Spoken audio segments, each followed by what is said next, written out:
Congratulations on the purchase of your ducted air conditioner. We're just going to do a quick run through on basic functions. This looks pretty similar for the AirTouch 2 and the AirTouch 5. This version is an AirTouch 5. To turn the system on, it's pretty straightforward.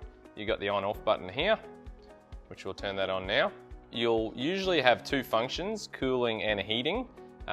Most ducted air conditioners also do have a dry function and a fan only function. So the symbols are usually pretty easy to understand. The icicle's cooling, the sun's heating.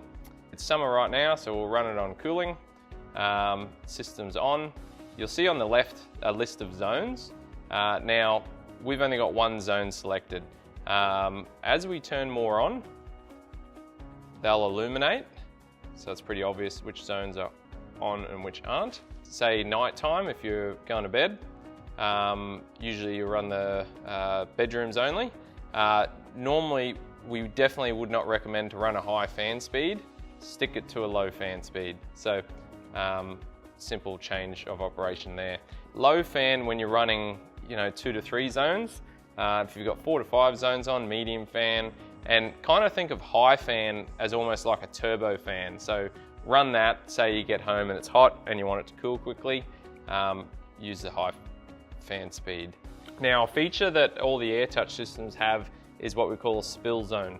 So what that is when you run the system and you try to turn too much of the system off, there's going to be a pressure build-up in the ductwork. So if we were to allow the system to fully isolate all the zones, it could cause damage to the fan motors on the indoor unit.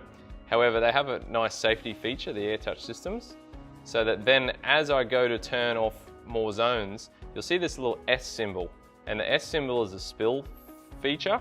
And basically what that's doing is think of it as a pressure relief valve. So any excess air will be put into that zone.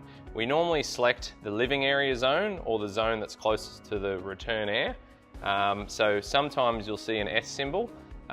It comes and goes. It's basically the system doing what it needs to behind the scenes, so don't stress on that. As you select more zones, as you can see, as soon as I selected a second zone, the spill zone disappeared. So that's just a nice safety feature. If you have the AirTouch 2 system, you can control the percentage of how much that zone opens and closes. If you have the AirTouch 5 system, which is what this is, watch when I press the percentage changes to a temperature. So what that does is it allows you then to select a temperature for each zone. So if we were to change all these over, it would be 24 degrees, which is optimal run temperature and cooling.